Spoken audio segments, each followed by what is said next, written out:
mencionar, les dije yo, acuérdenme que grave, porque a mí siempre se me olvida. Eh, ¿Lo habían visto estos conceptos ya antes, o no? Para retomarlos. No. Ya, eso para seguir más o menos en la misma línea, para seguir profundizando. Pero en términos prácticos, esto es la introducción a la programación. Este condensado que yo me mandé aquí es para que ustedes entiendan. Programar significa resolver un problema. Para resolver un problema, una metodología. ¿Cuál es la metodología que vamos a usar? La metodología que se llama diseño descendente. ¿En qué consiste? En tomar el problema y dividirlo en sus problemas. Algo que se ve tan simple es más o menos complejo. No es tan simple, se ve facilito, pero cuando ustedes se encuentren con un enunciado y empiezan a pensar, chuta, ¿cuáles son los subproblemas? Y esa es la experiencia. Ya, una vez que ya tenemos claro que esa es la metodología que vamos a usar nosotros, cada una de estas cosas, de hecho, cada una de estas cosas puede ser una función o un módulo. Nos vamos al otro concepto, a los datos. Los datos también en nuestro mundo eh, los tengo que caracterizar rápidamente y claramente en el tipo que estos tienen. A diferencia de la vida real o de los matemáticos, por ejemplo, en matemática, los números reales da lo mismo si era real, si era entero, si era racional, si era decimal, si era irracional. Ustedes llegaban y los sumaban, ¿no es cierto? Los multiplicaban en matemática. Pero en el computador, en informática especialmente, hay diferencia entre los números enteros y los números reales, y no son iguales. Por eso hacemos mucha referencia. ¿Qué tipo de datos tenemos? Y los tipos de datos nosotros los vamos a dividir en dos, los simples y los estructurados. Vamos a trabajar primero sobre los simples y después nos vamos a ir a los estructurados en la medida que avancemos en el semestre. Los simples los vamos a considerar como tres grandes subconjuntos. Los numéricos, es decir, tener claro que mi dato es numérico. Y los datos lógicos son aquellos que tienen solamente dos valores, verdadero o falso. Eso quiero que les quede claro. Los numéricos son números, vamos a darnos cuenta que a su vez también hay que subdividirlos. Los alfanuméricos también los denominamos nosotros cadenas de caracteres o string. Generalmente la nomenclatura es usar la palabra string. Los numéricos hacemos la diferencia entre entero y real o de coma flotante. En informática los números reales no se llaman números reales, sino se llaman flotantes, de punto flotante. Y los números enteros, tal como los conocemos. Por lo tanto, vamos a darnos cuenta que de repente vamos a tener un dato, por ejemplo, el número uno, pero yo me doy cuenta que ese número uno es de tipo entero. Y por otro lado tengo el número uno, pero que es de tipo real. Y esos dos unos que para matemáticas son iguales, para nosotros son distintos. Porque un uno es entero y el otro uno es real. Y ahí de repente nos empiezan a decir, chuta, pero si el uno es el uno. Sí, para nosotros, matemáticamente, en nuestro mundo. Pero el computador yo debo indicarle, oye, este uno se va por el lado de los enteros, este uno se va por el lado de los reales, no son iguales. Aunque representen lo mismo, pero técnicamente no son iguales.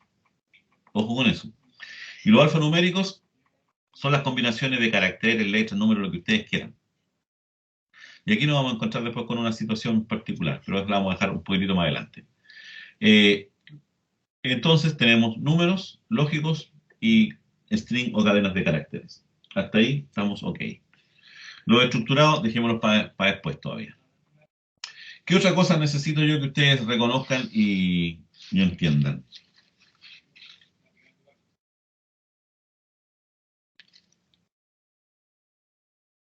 Chuta. Ya, las expresiones. Las expresiones en el fondo algebraica o lo que ustedes quieran llamarla, en el mundo de la matemática, ¿cierto? Las expresiones son combinaciones. ¿Combinaciones de qué cosas? Constante. Cuando digo constante son números. Un número es una constante, no cambia. El 3 siempre es el 3 y de ahí no va a salir. Vamos a tener variables, el mismo concepto que usan en matemática, que es una variable, es un identificador de algo que va variando, punto. Símbolos de operaciones, paréntesis, algunas funciones especiales, como por ejemplo senos, cosenos, nosotros tenemos otras más. Por ejemplo, esta expresión que está acá es una expresión netamente informática, no matemática. Los matemáticos no escriben las expresiones en una sola línea. Nosotros tenemos que escribir todas las operaciones en una pura línea, porque el computador procesa líneas. Si yo escribo esta rayita aquí abajo y la C aquí abajo, hago eso C, eso no lo puedo escribir en un editor. Lo podré escribir y parecerá que está bien escrito, pero cuando procese la línea, el computador procesa por línea y se va a encontrar con esta línea y se va a encontrar con una rayita en la otra línea y va a decir, ¿y esta raya qué es? Es imposible. Entonces nosotros tenemos que empezar a acostumbrarnos a trabajar las expresiones escritas en una sola línea. ¿Qué problema tiene eso? Que sí o sí voy a tener que poner paréntesis y agregar hartos paréntesis para mantener la prioridad de las operaciones. Eso también lo deberemos tener claro. Vamos a tener expresiones aritméticas como esta que están acá. Relacionales. Las relacionales son las que son mayor, igual, menor, igual, ese tipo de cosas. Y las expresiones lógicas son las que ustedes ya vieron, el AND, el OR y cosas por el estilo, el I o el O. Los operadores, aquí ya los mencioné, ¿cuáles son? Los operadores que vamos a usar nosotros aritméticos en computación son 5, no son 4. En matemática nos han dicho que ¿cuántas operaciones básicas hay? ¿Cuántas operaciones tenemos básicas? 4. Siempre nos dicen que son suma, resta, multiplicación y división. Pero nosotros le agregamos una más, que es el porcentaje, el signo porcentaje, que no calcula el porcentaje por si acaso. Se usa el símbolo. Y eso es el módulo o el residuo de la división entera. ¿Qué significa eso? Si lo llevamos acá, sería 12 módulo 7. Este 12 módulo 7 se debe entender como 12 dividido por 7, 7 por 1, 7, el cociente sería 1, para llegar a 12 sobran 5, es decir, es el resto de la división entera. Esa operación es fundamental para nosotros, la vamos a retomar. La prioridad ya la debemos conocer. Los operadores relacionales se escriben de esa forma, mayor, menor. El mayor igual no se escribe con una rayita aquí abajo, se escribe con una rayita al lado. Todas esas cosas. El distinto lo usamos así nosotros o así en algunos lenguajes. En Python lo usa así. Esto significa distinto. El signo igual son dos signos iguales consecutivos, no uno solo. Todas estas cosas son situaciones que nos van a complicar inicialmente. ¿Qué es un identificador? Un identificador es el nombre que yo le doy a una variable. Para nosotros no se llaman nombre de variable, se llaman identificadores, por si acaso. Cuando ustedes escuchen por ahí el identificador de la variable. La variable puede ser altura del alumno y el identificador puede ser altura. Esa es la idea. La idea de los identificadores es que digan algo, que no sean A, B, X, Z, o como en matemática. Las variables matemáticas son X y Z. Pero no, ¿qué es X? ¿Qué es Y? ¿Qué es Z? Nosotros, ahí el identificador es X. Nosotros necesitamos poner identificadores que indiquen algo interesante. Nombre, horas, calif. Y a lo más podemos usar un símbolo que es el guión bajo. El único símbolo que podemos usar en los nombres de variables. Una variable no puede contener un espacio en blanco. Tiene que ser una sola línea. Deben comenzar generalmente por una letra. Puede ser mayúscula o minúscula. No deben contener espacio en blanco los nombres. Las letras, dígitos y caracteres como el underscore están permitidos después del primer carácter, aunque en Python me permite desde el primer carácter, pero esto la mayoría de los lenguajes no lo permiten. Y la longitud del nombre de la variable o del identificador puede ser de hasta 256 caracteres. No conozco ningún cristiano en su sano juicio que ponga un nombre de variable de 256 caracteres. Deben haber, pero de esos deben quedar poco ya. Y ojalá ya no queden. Ya los constantes y las variables ya lo hemos mencionado. Las variables aquí esto es puro grupo, no da lo mismo. Le dan variables de trabajo, variables contadores, variables acumuladores. Y aquí entramos a la programación estructurada. Aquí debería comenzar nuestro curso ahora. Estructuras algorítmicas. Nosotros vamos a programar siguiendo el paradigma de la programación estructurada. El paradigma de la programación estructurada lo que me indica a mí es que yo todos los problemas los debo construir en función de tres grandes estructuras. Nada más que eso. No estoy hablando de instrucciones, estoy hablando de estructuras. Cada problema yo tengo que ser capaz de reconocer cuáles son las estructuras que subyacen en él. La primera estructura se denomina estructura secuencial. ¿Y eso qué significa? Que si esa estructura es secuencial, las instrucciones se van a ejecutar una tras otra, de manera secuencial. No se salta ninguna, sino que se las ejecuta todas. Eso es un bloque secuencial. También vamos a tener un bloque o una estructura condicional. Son aquellas estructuras que le dan respuesta a una condición, es decir, permiten abrir caminos de acuerdo a una determinada condición o el valor que tenga una variable, por decir, no sé, pues si la variable A es igual a 1, entonces se hace una cosa, en caso contrario se hace otra cosa.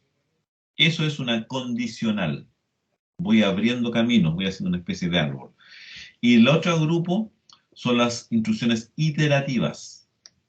Las iterativas son aquellas que permiten repetir varias veces un grupo de instrucciones que pueden ser secuenciales. ¿Se dan cuenta? Las secuenciales van una tras otra. Pero ahora si esa secuencial yo la englobo o le pongo un manto a través de una instrucción iterativa, significa que esa instrucción secuencial se van a repetir varias veces. Aquí está la idea. Y lo que está en la columna más a la derecha,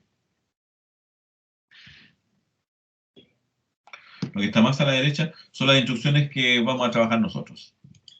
En la clase de hoy día me gustaría llegar aquí hasta las instrucciones de asignación, entrada y salida. Es decir, ¿cómo le puedo dar valor a una variable? Eso es una asignación. ¿Cómo puedo capturar un dato del teclado? Eso es una entrada. ¿Cómo puedo mostrar un dato en la pantalla? Eso es la salida. Las condicionales, ¿cómo puedo preguntar y tomar un rumbo de acción? Y las iterativas son las que me permiten repetir mientras una determinada condición se cumpla, haga algo. Vamos a atacar solamente las de asignación hoy día, que quiero llegar por lo menos hasta ahí. Y a las estructuras secuenciales ya dijimos que son una tras otra, se van a ejecutar. Entonces, todas las acciones, va a haber un proceso y esto es secuencial. Si se ejecutó la acción 1, sí o sí, la siguiente acción es la 2. Si estoy en un proceso secuencial. No puedo ir directamente a la n, a no ser que aquí ponga antes de la acción 2 una instrucción de selección o una condicional.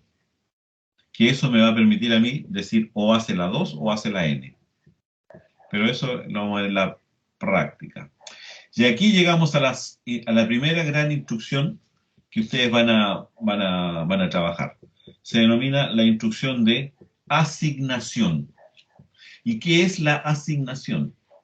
Consiste en el paso de valores o resultados a una zona de la memoria. Es decir, tengo un número y lo quiero dejar en una parte de la memoria del computador. Eso es una asignación. Para que esa cosa funcione, yo esa zona de la memoria le debo dar un nombre. A esa zona de la memoria le doy un nombre, que es el identificador o el nombre variable, como le quieran llamar ustedes. ¿Y cómo se hace la asignación en el lenguaje Python? Se hace usando la siguiente estructura, miren. Usando el signo igual. ¿Y esto qué significa? Significa que a la variable A o a la zona de memoria que está siendo referenciada por el nombre A, yo le voy a asignar el valor 15. Es decir, una parte de la memoria, un cuadradito de la memoria, tiene metido adentro el número 15. Ojo con esto. Las asignaciones siempre tienen la misma estructura. Al lado izquierdo, que eso no se le va a olvidar nunca, al lado izquierdo solo se permite el nombre de una variable o el nombre de un identificador. Solo un identificador. No pueden haber expresiones ni nada por el estilo. Al lado derecho puede venir una constante, como en este caso, un número. Puede venir una expresión. Puede venir solamente otra letra o otra variable. Es decir, al lado derecho se pueden hacer cálculos, lo que ustedes quieran. Pero al lado izquierdo solamente tiene que existir el nombre de una variable. El signo igual es para no, ojo que ese signo igual no es el concepto de igualdad matemática. La igualdad matemática con un signo igual en matemática significa que esto de acá es igual a esto de acá. Son dos cosas distintas. En cambio, en nosotros no es la igualdad. Usamos el signo igual, pero para nosotros asume el valor de asignación, es decir, lo que esté al lado derecho va a pasar a ocupar lo que esté en el lado izquierdo. Esa es la igualdad, ¿se dan cuenta? O sea, la asignación, perdón. No es igualdad. Como vimos más adelante, la igualdad son dos signos iguales pegados. Esa es la igualdad matemática. Esta es una asignación, porque si fuera una igualdad matemática, y un matemático ve esto, se va de espalda. Si un matemático llega a ver eso y nos diría, ustedes están locos, y uno le tiene que decir, oye, pero tranquilo, el signo igual para nosotros no es igualdad matemática, el signo igual para nosotros es una asignación, y por lo tanto yo como informático me queda claro que A es una variable que tiene un valor, a ese valor yo le sumo 1, esto me da un resultado, y ese resultado yo lo dejo en la zona de memoria de la misma variable A. Por lo tanto, ahora va a tener otro valor. Está correcto. El matemático, ¿qué me diría? Oye, esta A que está sumando la paso restando y me queda 0. Y diría 0 igual 1. Y él me diría aberración. Entonces, el signo igual, ojo, es asignación, no es igualdad. Ahora, cualquier cosa que ustedes escriban acá, siempre se debe desarrollar completamente el lado derecho y solo el resultado final de esa expresión se le asigna a la dirección de memoria o a la zona de memoria que está siendo apuntada o llamada por A. Eso quiero que quede claro el concepto para nosotros. Ya, eso es la primera instrucción que nosotros vamos a usar en Python. La otra instrucción, las dos instrucciones siguientes de Python, para que vean que ya entramos al mundo de Python, y ahora vamos a tener que ver cómo lo hacemos en Python, ¿cierto? Porque tenemos que tener algo para meternos a Python, para poder jugar con Python. La lectura. La lectura consiste en recibir desde un dispositivo de entrada, el teclado, generalmente un valor. Esta operación se realiza en Python de la siguiente forma. A, asignarle input. Input es la función que lee lo que yo tecleo. Lo que yo tecleé y apriete el enter, todo eso que yo tipié y escribí, se lo va a asignar al lado izquierdo, es decir, a la variable A. Es una asignación en el fondo. Si ustedes se dan cuenta, pero es una asignación en donde el dato que yo le asigno viene desde fuera del computador, no desde adentro. Y A es la variable. Y el proceso inverso es el que nosotros denominamos escritura. Y la escritura se hace a través de la instrucción print, ojo, paréntesis, y entre paréntesis puede ir algo encerrado entre comillas, que para nosotros se va a denominar un string, y se va a mostrar tal cual. En pantalla va a aparecer todo lo que contenga lo que está encerrado entre comillas. Si yo quiero escribir más cosas o otra cosa adicional, le puedo poner una coma, le separo con una coma, y si pongo una R, que no está encerrada entre comillas, entonces el lenguaje lo que trata de interpretar es que R es una variable y por lo tanto yo debería ir a la memoria y ver qué es lo que tiene la variable R y mostrarlo en pantalla. Esa es la idea. Esas instrucciones son las que nosotros vamos a manejar. la asignación, el input y el print. La pregunta ahora, ¿cómo vamos a trabajar ahora en Python? Porque esta cosa es re bonita así en el papel, el lenguaje.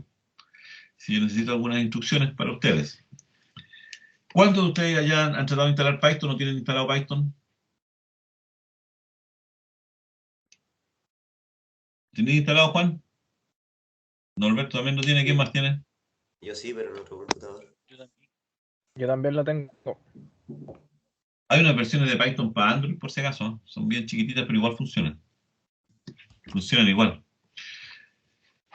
Yo lo tengo en Visual, ya. Estamos de acuerdo. ¿Ah? Pero Python, ¿qué es? Y aquí hacemos un paralelo a la parte teórica y nos vamos ya a la parte más práctica.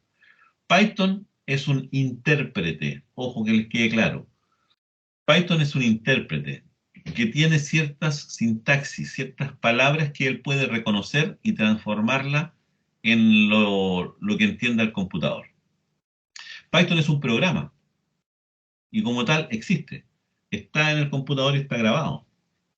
Si ustedes vieron el video que les dejé yo, que está en mi canal de cómo instalar Python, ahí dice claramente dónde instalarlo para evitar problemas y cómo instalarlo. Ya. Python, en el fondo, yo lo puedo ejecutar de varias formas distintas. Desde un entorno integrado de desarrollo, desde una consola. ¿Qué es una consola? Y es aquí en donde nosotros nos vamos a la nunca bien ponderada ventanita negra que dicen ustedes, ¿cierto? Que es la consola de DOS, que ustedes la pueden ejecutar ahí en el command, algo así creo que se llama en Windows. Si está bien instalado Python, usted va a escribir Python, tal cual nomás, y va a entrar. Y ahí estoy en Python, versión 3.8, pero en modo consola. Ojo, modo consola. No es donde voy a escribir los programas. Lo puedo hacer aquí también, sí, pero no, queda muy feo. Aquí lo que yo hago en modo consola es ir probando. Es ir probando las instrucciones. Por ejemplo, lo que vimos. A igual 15. Aprieto Enter. Vamos a agrandar la letra, parece. Terminal, preferencias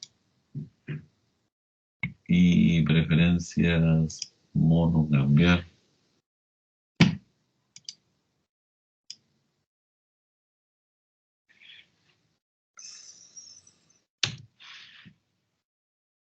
La dejé el 36, ¿no? Sí. Predeterminado, está grabado. Ya. Vamos a tener que cerrar nuevamente. Cancelar. Vamos a volver a repetir todo esto. Era para agrandar la letra nomás. Como estamos en consola. Debo cerrarlo. Debo cerrar acá abajo. Y abro de nuevo. Ya. Ahí está un poco más grande la letrita. Para que puedan verlo ustedes. Ya. Acá escribo Python. Si ustedes instalaron bien y siguieron el tutorial que les dejé yo, entonces van a poder ingresar tranquilamente y escribir Python y van a poder entrar ahí. Ahí me está indicando que estoy en el Python 3.8 y nada más. A igual 15, ¿qué cosa es eso? Una asignación. Punto. No veo nada.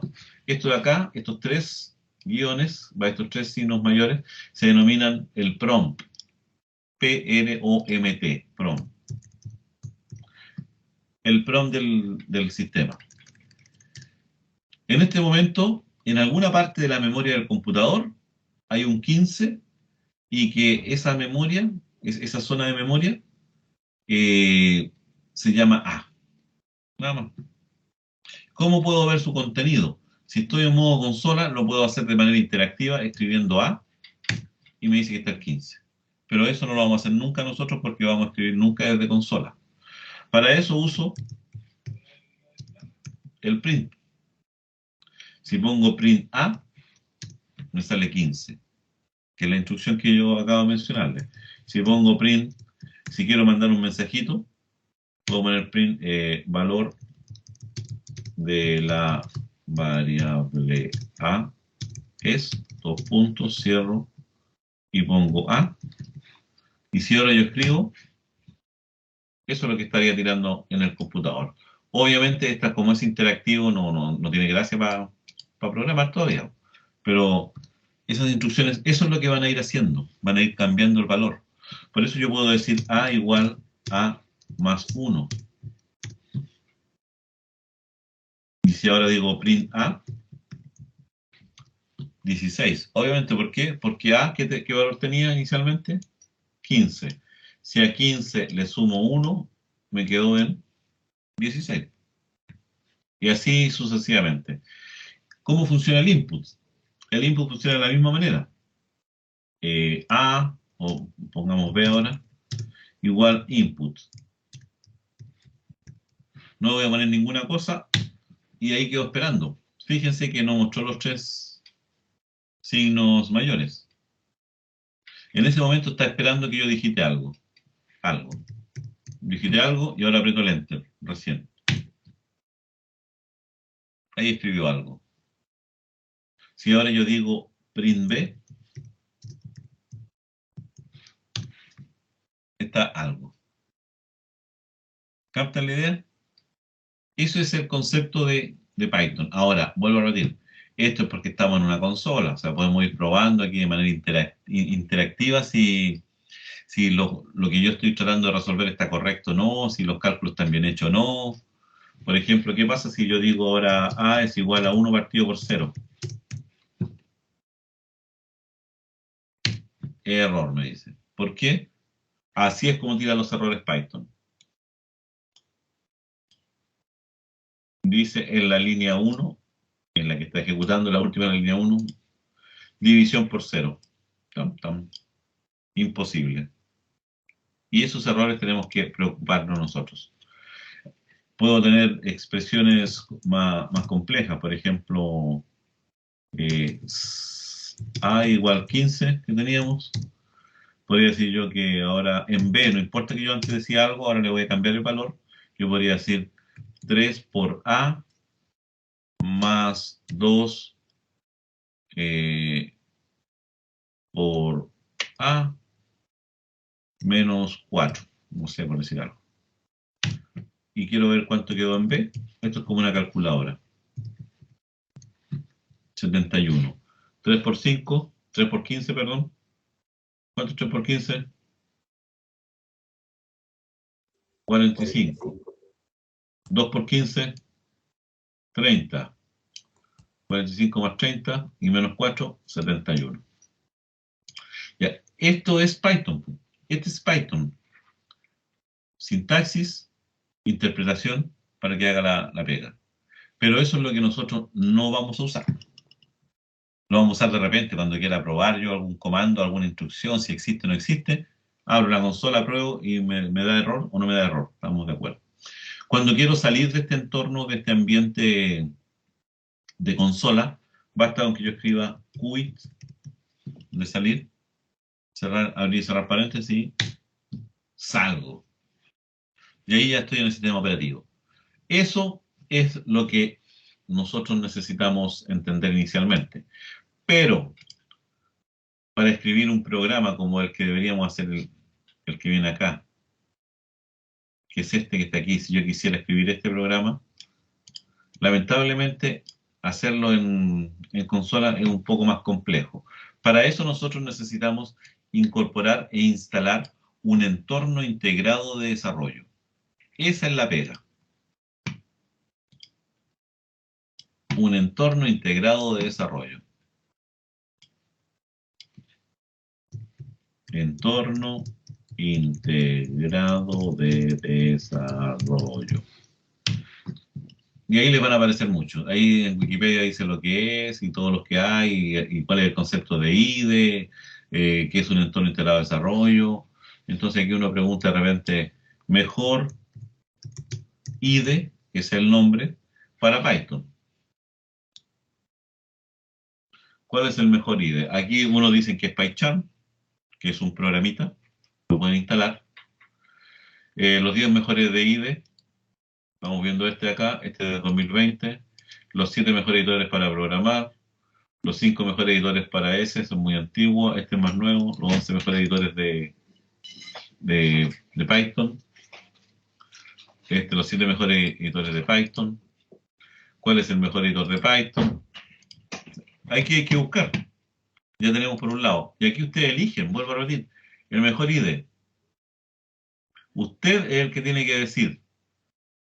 Yo solamente les menciono el que yo uso, que es Visual Studio Code, que es el que a mí me resulta bastante simple y bien.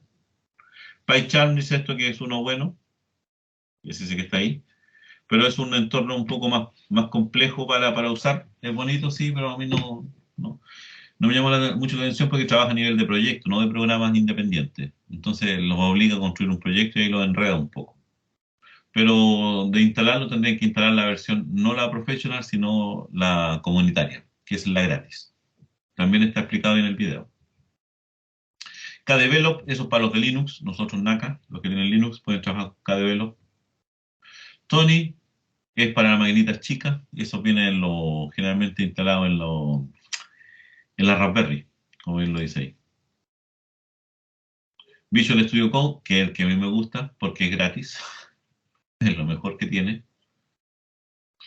Tiene distintas versiones, distintos colores, lo cambian. El Atom, no el átomo, el Atom también es bastante bueno. El Eclipse no me llama. Spider también es bastante bueno, pero tiene todas las funcionalidades. Piso, y ahí ustedes eligen, ustedes busquen. Y yo les digo cómo instalarlo y después cómo jugar nomás. ¿Cuáles son los mejores editores para Python? PyCharm, PyDev, Spider, Idle, Sublime Text, Atom. Ahí tenemos con algunos. Otros, ¿qué me dijo? ¿Qué dicen este otro? PyCharm, Spider, Idle, Sublime Text, Visual Studio Code, Atom, Jupyter, PyDev, ahí tenemos más. Este otro, ¿qué es lo que dice? Ese es un IDE por si acaso. PyCharm, PyCharm, Jupyter Notebook, Spider, y así seguimos. ¿Cuáles son los mejores para Python? Comparativa. Versus IDE, PyCharm, Spider, Wing, algo para todos usando ya. Aquí, como les dije yo, es cosa de gusto. Yo les voy a decir cuál, a mi juicio, es el que ustedes deberían instalar para comenzar. El primero que yo les tengo que mencionar es uno que se llama WinIDE. Es el más simple de usar. El WinIDE 101. Aquí lo bajan ustedes, lo pueden bajar para Windows, para el sistema operativo que ustedes quieran. Y es gratis. El WinIDE 101 es gratis, ¿eh? Porque hay varias versiones. Está el Pro, el Personal el Personal y el Win 101 son gratis. Pero el más fácil, más barato, más rápido para entender es WinIDE. El WinIDE, si mal no recuerdo, lo tengo instalado por acá.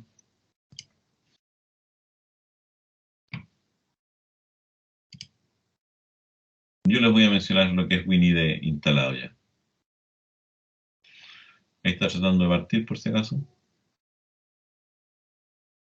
Es gratis por si las moscas, para que no tengan complicaciones.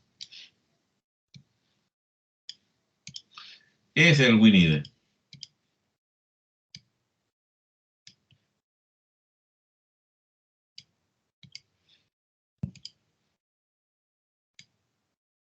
Salió feo. Salió feo. Las preferencias. Color de la paleta. Vamos a poner el... ¿Cuál es el estándar de esta cuestión? Ya ni me acuerdo.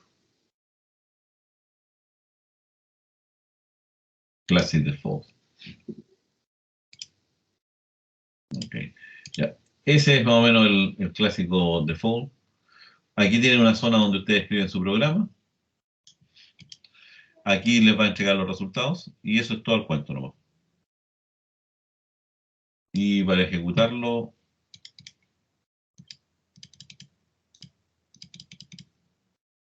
no sé por qué, algo está fallando acá. El Windows Tools. Entonces, no, algo le pasa. Cuando partió se demoró mucho. Algo,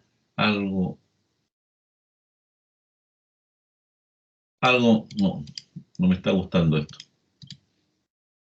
Ya, pero aquí ustedes ponen nuevo y ustedes escriben un programita ahí. Pueden poner A igual 15, por ejemplo. Print. Y lo mismo que habíamos dicho antes. El valor de A es, dos puntos, coma, A. Y ahí lo tienen. Y ahora para ejecutarlo,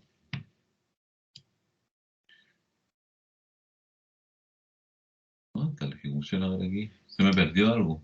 ¿Alguien de ustedes lo instaló? ¿Tiene esta misma versión? Le faltan cosas.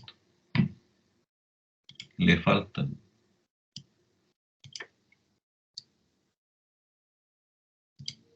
Me falta el RAM. Falta donde aparece el run.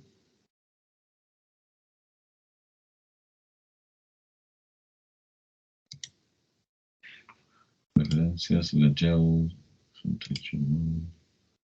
toolbar, nuestro toolbar, ok, ya, está, perfecto, con save, bien. Estaba viéndolo de nuevo, si había algo raro, había algo dando vuelta ahí. Ya, ahí quedó grandecito. Ya, aquí vamos a decir lo nuevo. Aquí vamos a decir A igual 15. Aquí vamos a decir print valor de A es, dos puntos. Cerramos comillas, ponemos el valor de A. Y ahora ejecutamos con este botoncito. Se dan cuenta que yo escribí, no como en el caso del editor, no como en el caso de cuando estaba trabajando en la consola. Ahí ustedes pueden ordenar esto por si acaso, pueden cambiar el layout, un montón de cosas que a mí. Y ejecutamos, save, y ahí se ejecutó. Ejecuto esto las veces que yo quiera y me da siempre lo mismo, el valor de A es. Y eso es escribir un programa. Y lo ejecuto directamente desde Python, desde el editor. Ese es un editor, el WinIDE. Si ustedes quieren, lo prueban, vuelvo a repetir, tienen toda esta semana para elegir cuál es el editor que les va a gustar. El otro editor que yo les mencioné, que puede ser interesante de que ustedes los conozcan, déjenme ver cuáles son los que yo tengo instalados acá.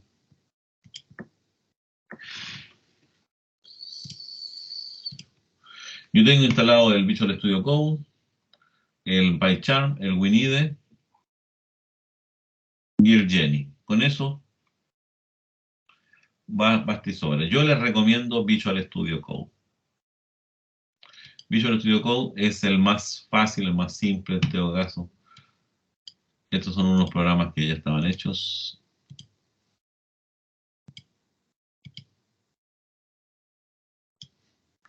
Aquí les muestran los programas que están escritos. Aquí usted puede escribir su programa y acá es el resultado. Por ejemplo, vamos a escribir uno nuevo. Le voy a dar un nombre. Save as. Este se va a llamar esi.py. Estamos OK. Y ahora hacemos lo mismo que en el caso anterior. A igual 15. Fíjense que me va poniendo colorcito. Va siendo mucho más el valor de la variable A es, dos puntos, coma A. Estoy haciendo el mismo ejemplo, ¿no? Esto lo voy a ejecutar. Aquí me va a tirar un mensajito la primera vez. Ya, ahora lo ejecuto nuevamente. El valor de la variable, yo no me equivoqué, es esto, variable, tal cual. Si ahora lo ejecuto de nuevo. Ya. Este es un editor que me permite a mí escribir programas, saber todos los que tengo, puedo buscar otros programas, ahí hay otros. Aquí hay otros más. Hay plantillas, hay ejercicios, temas, un programa que verifica el root. Eso es un programa.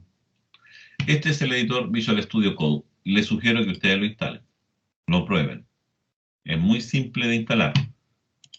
Lo buscan ahí y se llama Visual Studio Code. Que sea el code, no el Visual Studio. Si ustedes se dan cuenta cuando yo hice acá, está el Visual Studio y el Visual Studio Code. Visual Studio, este es de pago, pero es se usa más para C#, para un montón más .NET y cosas raras. Lo instalé, quedó instalado, no es que yo lo haya instalado. Quedó instalado cuando yo instalé el Unity 3D. No sé si alguno de ustedes alguna vez ha escuchado el Unity 3D. Unity 3D es una herramienta para desarrollar videojuegos, para escribir videojuegos, para trabajar en videojuegos. Bastante interesante. Pueden hacer este tipo de juegos, cosas como esa, juegos como estos, este ambiente y programar los personajes, escribir todo ese tipo de cosas. Y cuando instalan eso, y si uno no se da cuenta y aprieta clic como siempre, porque uno no lee cuando está instalando, me instaló el Visual Studio. Y ahí quedó, ¿no? Pero con Unity 3D, en el fondo, ustedes pueden hacer juegos, escribir todos los juegos que ustedes quieran. De hecho, hay muchos juegos de los que ustedes juegan que están a la venta, que son desarrollados en Unity 3D. Muchos. Esto se denomina un motor de videojuego, un engine. Así que ustedes ahí se pueden entretener. Ahí pueden bajar y tomar el Unity. Les dice que es gratis mientras ustedes no ganen mucha plata. Si usted gana más de $100.000 al año, entonces te cobran la licencia. Pero de ahí a que vendamos $100.000 al año, pueden pasar muchos años. Y ahí hay unos juegos tipo Lego que los trae así como para principiantes. Puede hacer también realidad virtual y realidad aumentada con Unity 3D, pero para eso se requiere programar. No saco nada con meterme a instalarlo si todavía no sé programar. Esa es la idea. Ya por eso quedó instalado esta cuestión de aquí, el Unity, el Visual Studio Code. El otro editor es PyCharm, que todos tienen la misma estructura por si acaso, si no varían. Si es cosa de gusto nomás. A mí por gusto me gusta Visual Studio Code y me ha funcionado bien hasta ahora y no tengo nada más que decir. Ese es el PyCharm. La misma historia, un lugar donde están los nombres, un programa acá, aquí se escribe el programa y esta cosa se ejecuta ahí. Y al ejecutarlo dice Hi PyCharm y finalizó. Y eso es lo único que escribía, print PyCharm. Así que les queda como ejercicio ustedes trabajar, elegir el editor que ustedes quieran. Yo les recomiendo y les digo encarecidamente, traten de instalar Visual Studio Code. Y esa es la selección del autor. Ya. Así que tarea para ustedes. Para la próxima semana, si tienen dudas, me mandan un correíto de cómo instalar el Python en Windows. Está el video. Cómo instalar Visual Studio Code. Creo que también tengo en uno de los videos aparece cómo instalarlo. Tendría que buscarlo. Y para darle todas esas indicaciones. Así que, sin más, tienen que ponerse las pilas. Aquí pueden buscar ustedes datos. Aquí estamos instalando, parece que es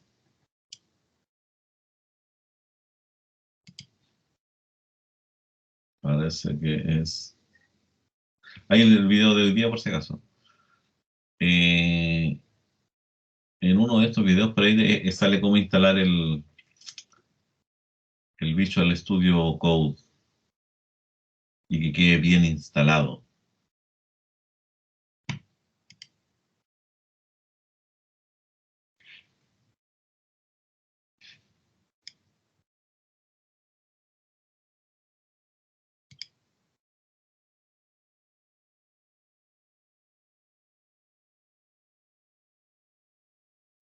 Ahí está cómo desinstalarlo.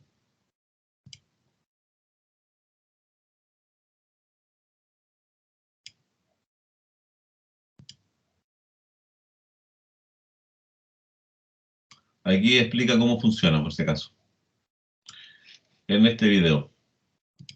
Así que ahí le echan ustedes una miradita y lo pueden tener ok. Este que está ahí. Ahí sale cómo trabajar con Visual Studio Code y ahí tienen un montón de videos como para entretenerse. Ya, jóvenes, los dejo hasta aquí. Tienen harta pega. Hay harto material.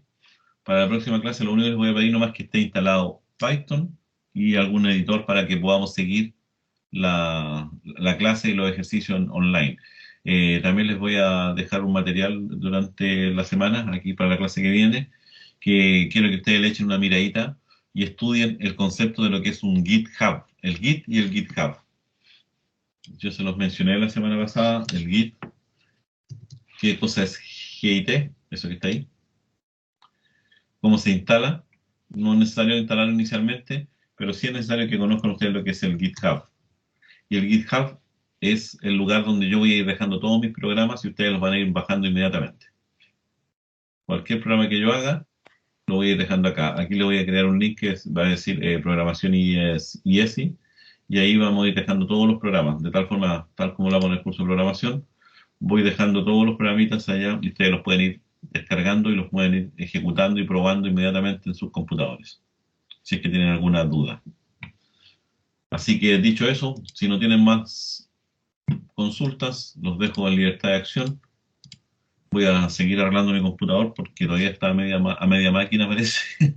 No está finito como me gusta que esté. Así que los dejo. En la próxima clase ya vamos a atacar problemas usando solamente las 3 instrucciones que vimos hoy día. Asignación, input, print. Con todas las versiones y todas las variantes que tienen todas estas instrucciones por si acaso. Es fundamental. Recuerden que les dije yo que cuando uno hace un análisis de un problema, lo primero que tiene que preocuparse es qué datos tengo, eso lo tengo en el input, qué datos quiero mostrar, eso es el print, y finalmente qué cálculos debo hacer con los datos para que se transformen en la salida. Eso es el programa, eso son casi puras asignaciones. Así que dicho de esa forma, los dejo hasta aquí nomás.